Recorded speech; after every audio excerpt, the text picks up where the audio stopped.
writing about science and writing about food can be very dry, right? And so trying to make it engaging and trying to be funny is part of, what I work really hard at, because I want people to, first of all, want to read an article or want to read a book, and then hopefully, the information sticks better.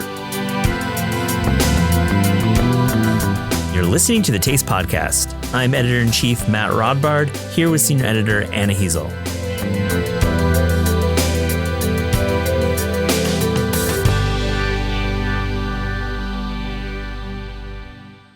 Today on the show, Matt is talking to Kenji López-Alt, the guy behind the best-selling cookbook, The Food Lab, and one of the most singular voices in food media today. Matt, what did you and Kenji talk about? Anna, this was the first time I got to speak with Kenji, and it was a real pleasure getting to know him. We went back to the early days of Serious Eats and remembered a very different time in the history of food media. It was kind of the era of the scrappy food blog startup. Yeah, we talk about the time when I would go through the This Week in Serious Eats slideshows at the end that they published on Fridays. I loved reading those as an editor at another publication, and it just was clear how much fun they were having. Totally. I remember hitting Serious Eats up in the RSS feeder. I love RSS feeds. Shout out Google Reader. We also talk about The Wok, which is his latest book. It's over 600 pages of recipes and techniques devoted to one of the greatest pieces of cooking equipment ever. It was so great getting to hang out with Kenji for a little bit. Here's Matt talking to Kenji.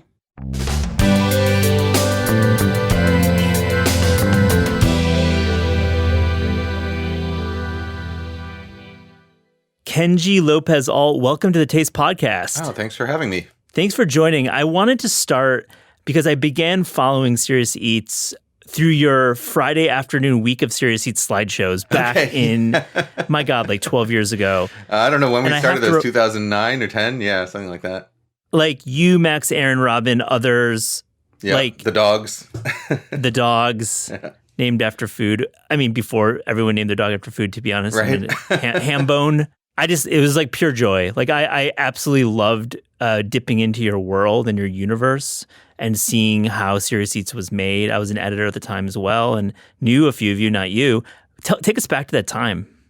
Oh, man. I mean, the early days of Serious Eats. So, I wasn't there at the very beginning. Ed Levine started it a couple years before I joined. And in the early days, it was, this was one of the early food blogs. So I think he started it 2006 or 2007. I joined... I started as a freelancer in 2008, writing about burgers, and then my Food Lab column I started. I can't remember, late 2008, maybe mid 2009, and then I came on full time later in 2009 to begin the recipe development side of the site, because originally the site was just reviews of New York restaurants and sort of New York restaurant culture. And then I was hired to do recipes because, as it turns out, there are a lot more people in the world searching for recipes than for New York restaurant news. So that's why he brought me on. But at the early days, we were in a tiny office in a building on the campus of the Fashion Institute of Technology on 27th Street. There was how many of us were in there? I think maybe 6 or 7 at most. Me, Carrie Jones, Aaron Zimmer, Robin Lee, Adam Kuban, Ed, and maybe that was it in the very early days. And then eventually we realized, we can't just rely on this web hosting service. We have to bring in developers and designers and all that stuff. And the company started growing. But it was a very, it was a lot of hard work, not much money, and a very sort of fun atmosphere. I mean, we basically lived together and went out and ate together and did all those kinds of things. The kind of stuff that I feel as an older person who's worked in the industry longer now, it's a lot of the kind of stuff that I feel wouldn't fly in a professional setting anymore, and honestly shouldn't fly, because the expectations placed on everybody as to the amount of work we had to do was it was one of those situations where it's we basically set our own schedule. We didn't have specific vacation times or time off. It was take whatever time you need, but really that meant you don't take any time. So we were all working days, nights, weekends, whatever, I can't believe I forgot Carrie Jones, by the way. A shout out to Carrie Jones. And really, we had Ed on the show when his memoir and Maggie. came out. Maggie Hoffman started right when I did. Oh, Maggie, shoot. Yeah, of course, Maggie too. So, I mean, what was food media like during that time when Serious Eats was just getting off the ground? I mean, I got my thoughts, but I feel like you guys were kind of redefining what a food magazine or a food website was doing. Yeah. Well, it was, it was very experimental because it was the early days of blogs. And, I think we're past blogs now. Now we're on to like, video stuff, which didn't really exist back then. But, it was us and then like a couple of other sort of those original food blogs, like Orange Jet and maybe Smitten Kitchen, ones that were run by individuals as opposed to a sort of collective. And so it was super experimental. It's like sometimes we tried getting, recipes submitted by the community to see if that would work. We had a long time bulletin board where people just talked about stuff. And, before this was like sort of before, Reddit became super popular. And so we thought, we need like a bulletin board where people can talk about food subjects. And now people just go onto other sites that are dedicated to that. We tried writing local reviews. We tried doing travel pieces. We tried doing, the stuff that ended up really sticking was the recipe stuff and writing a lot about, not just about the finished recipe, but writing about the whole recipe development process. And, that's what I found kind of liberating, was having come from the world of print media, where your stories are very limited by the voice. I was at Cooks Illustrated, and it's like we had to write stories that were tailored to our subscriber base. So we knew what kind of stories they wanted because we did tons and tons of surveys. So you're limited as far as the scope of what you can do, and then you're also limited by length because real page cut to real fit, estate. baby. Yeah, cut exactly. to fit. So you have a word count and you have to meet it. No questions. Whereas online, especially in the early days, it's like you could experiment as much as you want. You can write 5,000 words about hard boiled eggs if you want, and nobody's going to stop you. And and you did, and that's probably liberating. You really found your voice there. And obviously, the Food Lab took off based on your column at Serious Eats. Was there a moment you felt things were clicking? Was it right before the book published? Was it before that? I mean, when did you know Food Lab was a success? From the first Food Lab article, actually. I had been writing some freelance pieces for Serious Eats, doing like little burger reviews and stuff like that. And then I went out to lunch with Ed Levine. It was with Ed Levine and Robin Lee before I was hired there full time. And Ed was like, you should come work for us, like write a column. And I was like, well, what kind of column? And he's like, well, what are you interested in? I was like, well, like I'm interested in like food science and writing about recipe testing. And he's like, all right, like write a food science column. We'll call it, I think originally he was like, we'll call it I don't remember, something laboratory or something. But then eventually he was like, let's call it the Food Lab. And I was like, okay. So I did the first Food Lab article, which was about boiled eggs. That first article, I think, was I wasn't working full time at the time, so I didn't have access to the numbers. But Elena Brown, the general manager at Serious Eats at the time, said that it was like the most popular article they'd ever done. So I was like, oh, okay. Well, this was fun for me to do. And Ed was probably like, sign up 3 more, right? Oh yeah, it was like every week I had to write 5,000 words on or whatever number of words. But it was fun for me, it was great because I think I got paid per article at the time. I think the first one I got paid $30, and then it went up to 45 after it was popular for a while, which was the going rate for blog publications at the time. It was probably even higher than some people were paying. And it seemed from Ed's memoir, this is what they could pay. It wasn't like someone was getting rich off of this stuff. It was, it's a real scrappy operation. Oh yeah, nobody was getting rich. Nobody was getting rich off of Serious Eats. I want to talk about your YouTube because you have such a cool, unique style. The POV you start, and then you flip the cam, and I think everyone knows your style.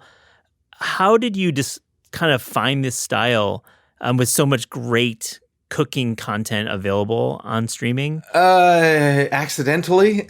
It was an accident. For years, even while I was at Serious Eats, we tried to do video content and figure out how to translate recipe content and specifically the type of recipe content I do into video. And we tried various ways. We had an in-house videographer, Jessica Leibowitz, for a while.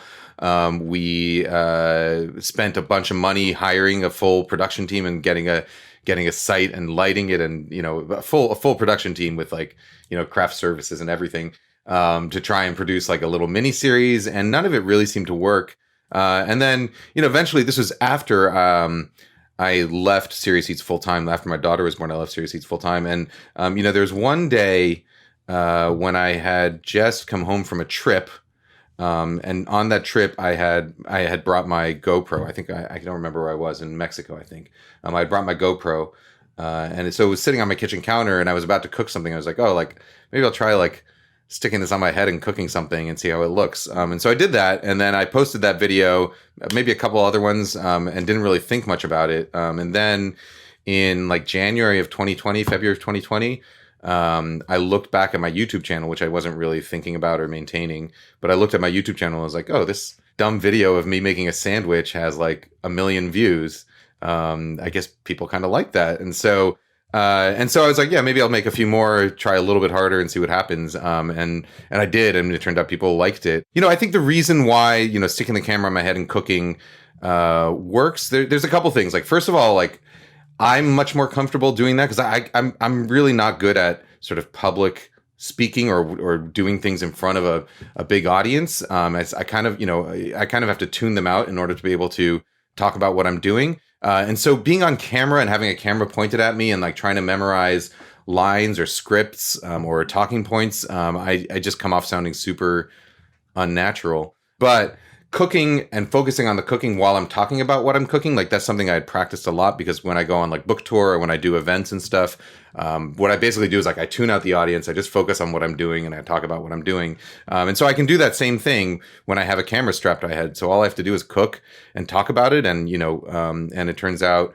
I think I come off sounding more natural that way because it is natural. And I like, it's not styled either. I mean, you're pulling things out of your freezer and you're like seeing little moments of your life in a not a creepy way, but a real way. Because I think so much food, some of it's like Babish is highly stylized. It's great, but it's styled. And, I think when you see you cook through a risotto or something interesting, I feel like it's democratizing home cooking when you actually see you pulling out frozen vegetables to cook with. I love it. I mean, it's all, my only rules for the videos are that I don't cook anything just for the video. I mean, maybe with one or two exceptions early on.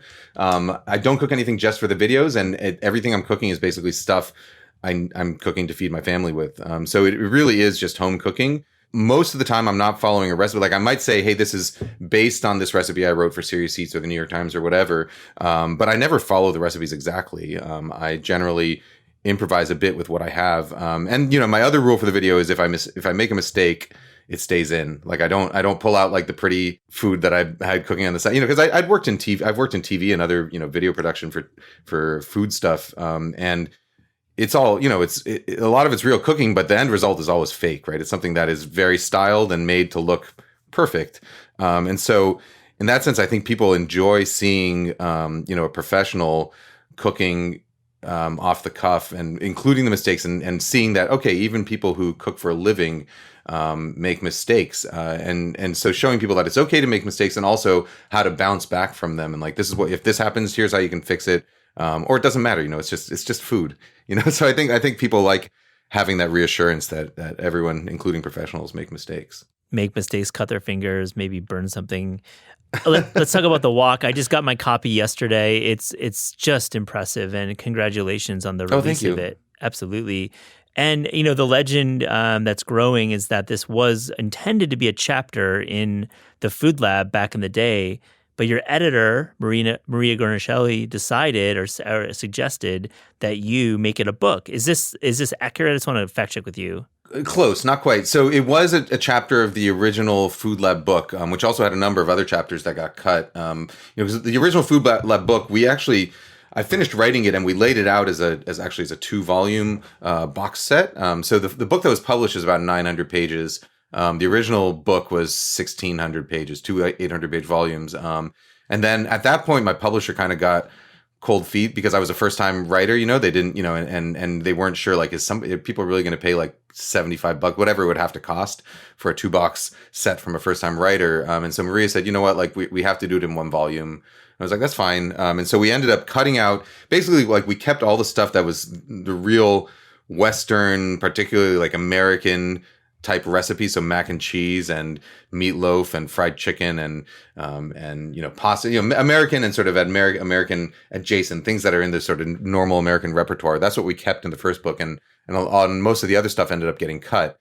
with the idea that if the first book was successful, we would do a second book that contained all that other material plus more. And so the first book was successful, and then a few years later, I started. My editor Maria Guarnaschelli retired, and she's actually since passed away. But my current editor, Melanie Tortoroli, she asked me when I could turn in the next book. And I said, well, I'm going to write a children's book first. And I did that. And then I started working on the second volume of the Food Lab. And it was just this kind of like mix of random things, that didn't exactly, I couldn't figure out like how I was going to organize and make it all work together. It's like, how do I fit like tacos and scallion pancakes in the same book? Without, it's just like, it just turned out to be like a bunch of stuff that I enjoyed eating, but that didn't have any sort of thematic significance. And so I was like, all right, you know what? I won't think about how I'm organizing it for now. I'll just start working on the recipes, expanding it and writing. And so, yeah, I started with the wok chapter. And after I got, for which I had budgeted probably like 100 to 150 pages. What? Okay. Well, you went over a little here. Yeah. And so I started writing, and I was, I got up to like 200 pages, and it's like I wasn't even through. I'd done some wok science and wok technique and stir fries, and I wasn't even through stir fries yet. So I told Melanie, like, I have 200 pages already. Like, I'll probably have another 80 more just on the stir fry chapter, and then like that's not even talking about deep frying, pan frying, steaming, braising, all these other things you can do in a wok. Why don't we just write one book on the wok? That way, like, it's all tied together. And I think it's like there are a lot of great books on wok cooking and, in particular sort of regional Asian cuisines. But I think the approach I'm taking is specifically from a Asian American who grew up in the U.S., who has a strong interest in food all over East Asia, but also a very strong interest in Chinese American, Japanese American, all these Asian American food cuisines, and sort of a very technique first oriented, practical approach to cooking in a wok.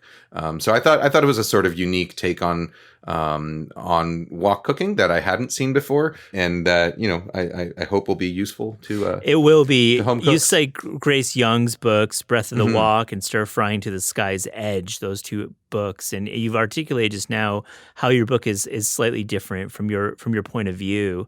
I feel like describing the breath of the wok, what that term means, because that's oftentimes written in any kind of article about wok cookery. So yes, I know this could be a very long multi-series podcast to answer this question, but describe the breath of the wok to our listeners, what that means. Well, it really depends who you ask. And I interviewed a bunch of people, emailed a bunch of people about, Chinese food experts, both in China and in the US, about what, the breath of the wok is, wok hei. And the answers range from like, well, it's like, wok hei is really like the feeling you get when you sit at like an outdoor restaurant in Beijing, and you hear like this giant wok burner in the background, and you see the steam floating through the air, and you get this smell of like the smoke that's coming from the bottom of the wok and the flame, and it's this feeling that you can't capture at home because it is part of like this restaurant experience, this specific dining experience. And then other people will say, like my dad, growing up, for him it was all, we would scour Chinatown in New York, Boston, and particularly me and my family, like our favorite dish has always been dry fried beef chow fun, which is like Cantonese and Hong Kong specialty that really relies on this wok hei flavor. And so my dad, I just remember from the time I was a little kid, when we got really good chow fun, he would be like, "This is great chow fun. It has that nice smoky flavor." And so for me, like wok hei is that smoky flavor that you get from a wok.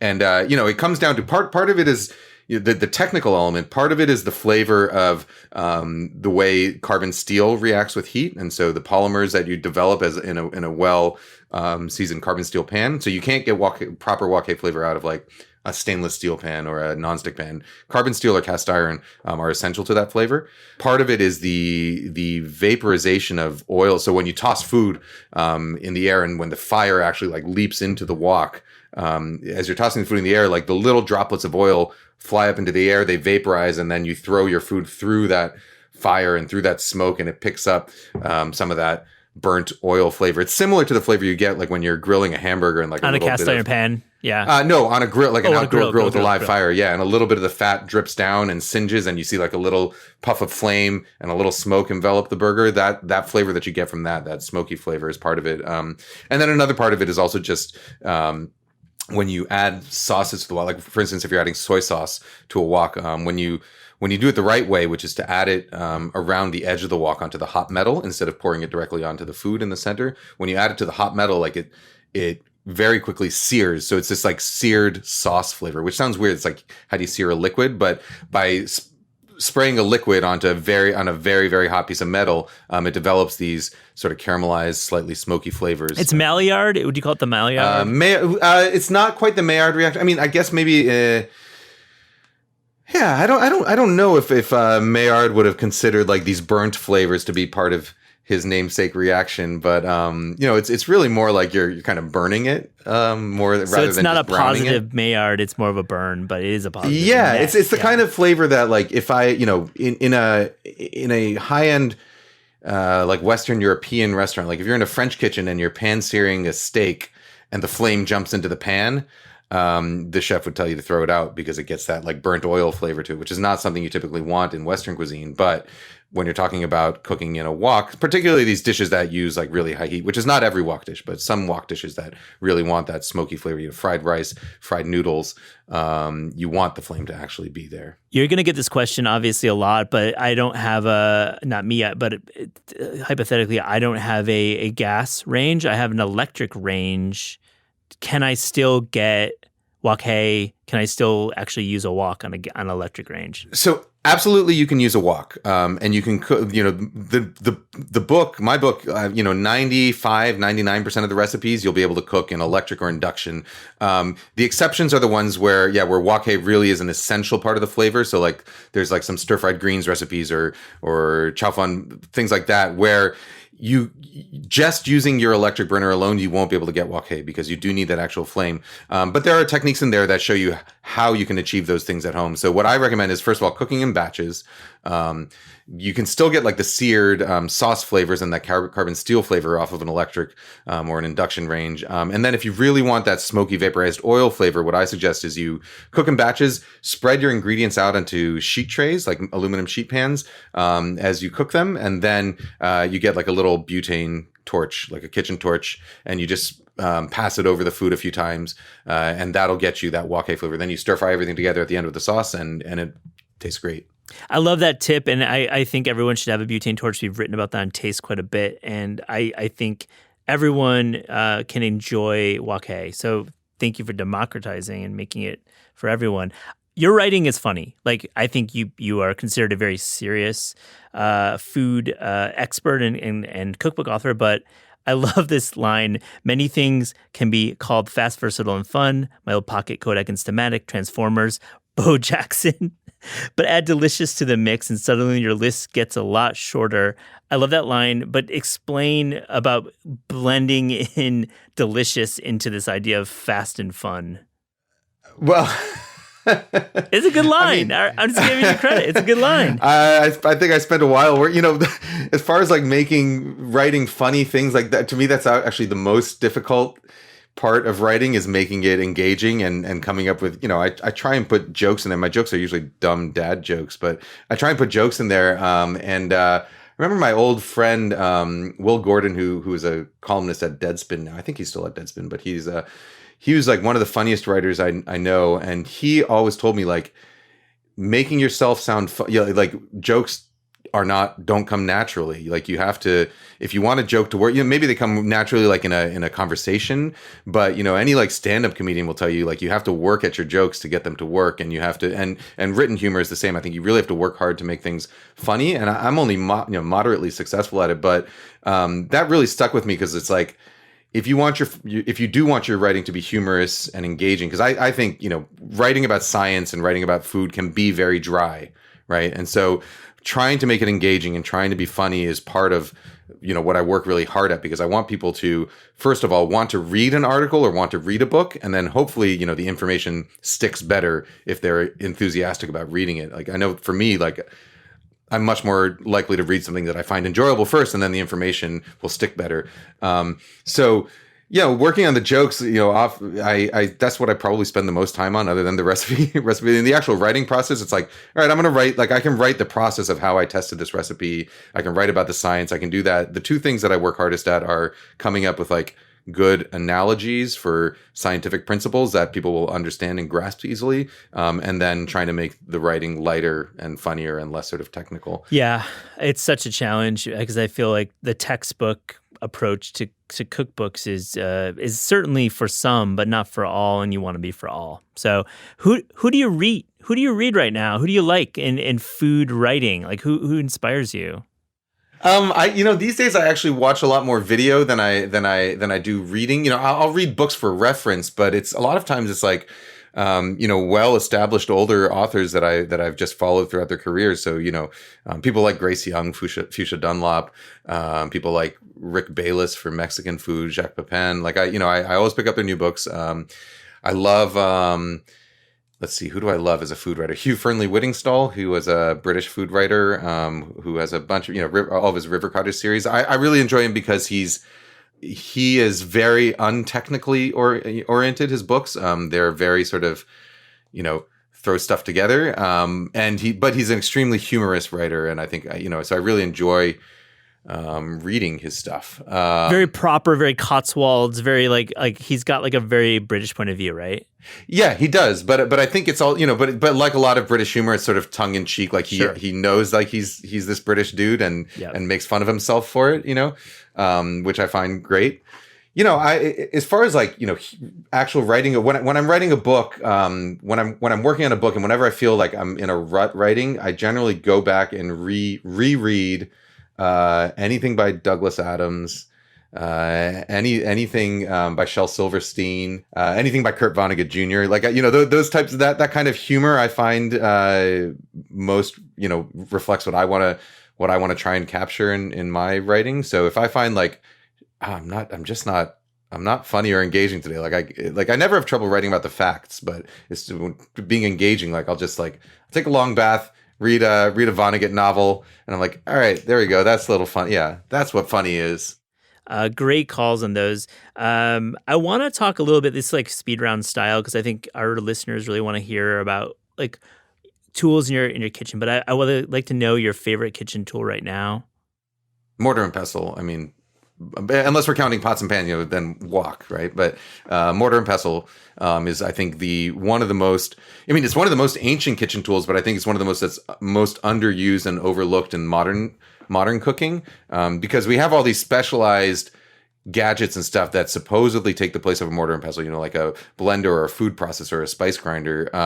But when you actually go and, first of all, like flavor wise, when you test things side by side, like a mortar and pestle will get more flavor out of your ingredients than a food processor, mainly because you're crushing cells as opposed to sort of shearing them. So you get better flavor. You get better texture over a lot of things. So like you can emulsify things really easily in a mortar and pestle, like pound some garlic cloves in there, like make a mayonnaise in a mortar and pestle. You pound some garlic cloves, you get really good garlic flavor. You can add your egg and then drizzle in your oil, and like the mortar and pestle will emulsify it for you with very little work. But and then on top of that, it's like people think, oh, like, well, mortar and pestle is just too much work to use. And it is like a little bit of physical labor, but I find that once you're through with like pulling out the piece of mechanical equipment, the plug-in equipment, and then cleaning it and all that stuff, like if I just want to grind a teaspoon of Sichuan peppercorn, for example, first of all, like you can't really grind a teaspoon of spices in a spice grinder; it just kind of flies around the blade. I can pull out my mortar pestle, stick it in there, grind it up, and it's done in like 15 seconds, and then I just rinse it out to wash it. So when you take into account everything, I find that not only do you get better flavor out of a mortar and pestle, but in most real everyday cooking situations, with rare exception, when you're dealing with big volume, in most real regular everyday cooking situations, it's actually faster and more convenient. Yeah. Also, I mean, it's all about cleanup because you're not having to unplug anything. You're not having to put any kind of the bins into the dishwasher, or at least hand wash the blades. I agree fully. Yeah, hand washing the blade. You don't have like all the cracks and crevices. It's just like a stone bowl and a stone mallet in your hand. And that's I love it. What's your favorite condiment right now? Just got to ask. My favorite condiment right now is kari kari chili crisp. Kari Kari is a local Seattle brand. They make like the best chili crisp I've had. It tastes like homemade. You can make it yourself, and it tastes great, but it's a huge effort to make it really great. There's a really good recipe from Sola El Wiley on Serious Eats for making it yourself, but it's a process. And Kari Kari is this local Seattle brand that I was just introduced to like 2 weeks ago, and it is like miles beyond anything else I've ever tried. So that would be my favorite condiment right now. Good shout to a local business in Seattle. I love that. Okay, so we're talking about foods or ideas. So let's stop talking about ... Let's stop talking about? I don't know. This is hard. I feel like I don't know. I don't want to shut down any conversation. I know. It's unfair because I don't want you to come across as negative because you're not. I just how are we going to frame this? It's for the sake of the interview, I guess we could say. Is there a topic that you're maybe burned out on? Yeah, I feel like when I used to write online a lot, just because of the nature of clicking and titles and things that get people's attention, people write online often like use superlatives like the best whatever, the greatest whatever, the top 10 whatever. And I always felt bad about doing that because I never really meant like this is like the best burger or whatever, the best way to cook steak. What I really meant was like, here's a really good way to cook steak that you might not have tried before, or that you might want to try once in a while, but doesn't mean that you have to stop cooking steak other ways.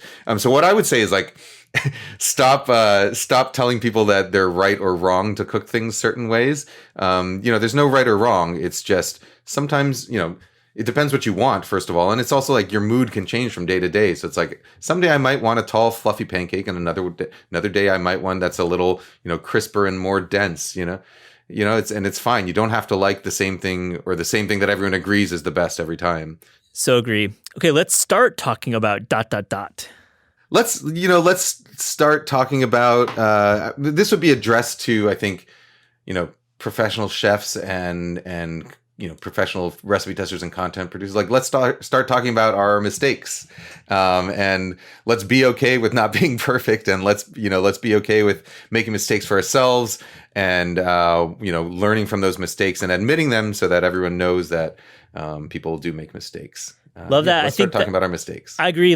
And you never serve your mistakes too, right? That's the other thing. Never serve your mistakes. It depends. If I'm at home, yeah, serve it. It's fine. It's like I'm not going to throw out food. If I'm at a restaurant, then you don't serve it to the customer. Maybe you save it for a staff meal or something. It takes a lot. It's difficult to mess food up so badly that it's like literally inedible, right? And so I think you should be fine.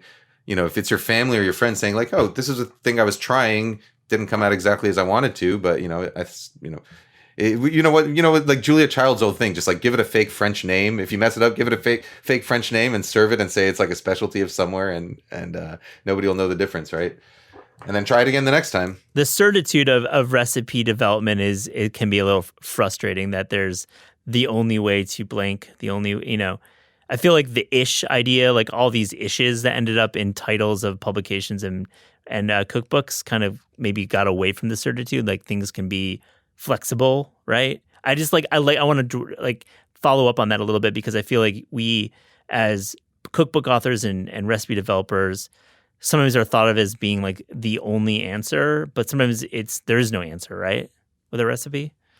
A lot of those recipe, those titles, the something-ish titles, I'm thinking particularly of Priya Krishna's book, Indian-ish, right now.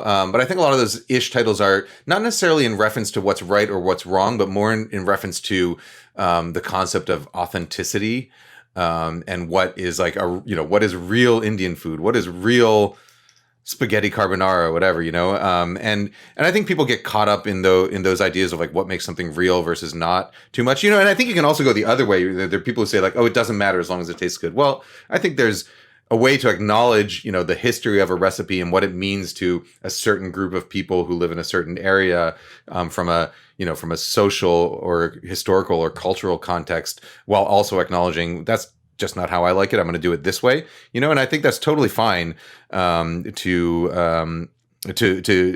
be cognizant of both of those things at the same time, which I think is what a lot of these sort of ish titles are getting at. Like, these are not Indian recipes. These are recipes like my family is Indian, but I grew up in the U.S. and these are recipes that are based on Indian food, but are also reflective of my upbringing in my current life. And so they are not Indian, but they're Indian-ish. Good course correction on the question. I agree fully. I think that it is about the multicultural dynamic of cookbooks, and sometimes there is uncertainty with what like the actual home base is for some of these books. And like I just thought that sometimes you just feel like this is the only way to cook something. I guess that's what I was trying to drive at. There's like, that's anxiety inducing for the home cook, right? To think that there's only one way to do it. Yeah, I do. And the other thing that I think is anxiety inducing is the idea that there's the only way, and that and then you watch these recipe videos that are edited to be 3 minutes long or 1 minute long, right? And it's and they do all these steps. They don't show what goes on in between, and then they pull out this food that looks perfect. And it's like, oh, it's that easy. And then you go and try it yourself, and it's like, wait, but why didn't mine come out looking like that? And the answer is like, probably because the person who made that, first of all, like they could have a team of people helping them make it that way. They maybe made it, had three of them at the same time and took out the best looking one. They've probably also made the dish many times over and over. Like they might be professional, made it many times over and over to get it to look that way. So it's very rare that like you're going to see a dish that you saw in a book or a TV show or whatever, and knock it out of the park the very first time. Cooking, like anything, is a skill that takes practice and work. Well said there. Let's highlight that one. Let's remember that one and put it away. I got a couple more. What's the Food Lab follow-up? What's the update? How's that coming along? I know you're working on that guy. The second volume. I'm not really sure. Now that I wrote The Walk, I plan on taking a little break from writing food books, or from writing sort of big, serious food books for a while. My next projects, I want to write a couple more children's books. I was thinking of writing a book about soup. I'm into it. My pause was not a comment on the idea, because my wife, Tamar, that is her favorite thing to make, like year round. Soup. Absolutely. Yeah. Absolutely. My wife is Colombian, and they eat a lot of soup in Colombia. So we eat a lot of soup at home. And what else did I want to work on? I mean, eventually there, maybe on the 10-year anniversary in 4 years from now, we'll do an updated edition of the Food Lab, because a lot of the recipes in there, I've worked more on, and a lot of the stuff in there's a little bit outdated at this point. And so we might do an updated version, or maybe an updated and expanded version that includes some of the other material that we ended up cutting. But at this point, there's not really like a Food Lab 2 that's specifically in the works. That's more sort of a long-term goal, maybe. We asked all of our guests on the Taste podcast if there was one book that you could write without any deadlines or any budget constraints, or like really the dream project in your lifetime. We've talked about soup. We've talked about the children's books, but is there another book? I kind of get to, my first book was successful, and that sort of was my dream book at the time. And these days I do kind of get to write what I want, which is nice. I feel like I do have a pretty good situation and relationship with my publisher right now. And, so I really wanted to write a children's book, and I told them, hey, I really want to write a children's book. And they said, okay. And then, so I kind of am, I feel like I am living the dream right now. I get to work on what I want to work on. I do it at my own schedule. I get to spend time with my family and my kids. Long-term goal, one book I would like to write is a book on regional Colombian cuisine aimed at an American audience. I don't think it's necessarily a book that would sell very well. Maybe it would. I don't know. You'd be surprised. Yeah, maybe. There's an audience. But Colombia, my wife is Colombian. We spend a lot of time traveling around Colombia, and Colombia is such a hugely diverse country in terms of climate and cuisine that I don't think people who haven't visited, or people, a lot of people think of Colombia and they think, all right, well, they think drugs and stuff like that, which is unfortunate. But, they might, if they visited, they've probably been to like Cartagena, or maybe to Bogota, maybe to like Medellin, and not much else around the country. And it's such a huge and diverse country, both in terms of like climate and cuisine and culture, that I think it deserves to be sort of recognized in that sense. So that would be a fun project to do. It would also let me travel more around Colombia, which I've wanted to do more of. So. Kenji López-Alt, thank you for joining the Taste Podcast. Yeah, thank you for having me. The Taste Podcast is hosted by Matt Rodbard and me, Anna Heasel. The show is produced by Pat Stango and edited by Clayton Gumbert.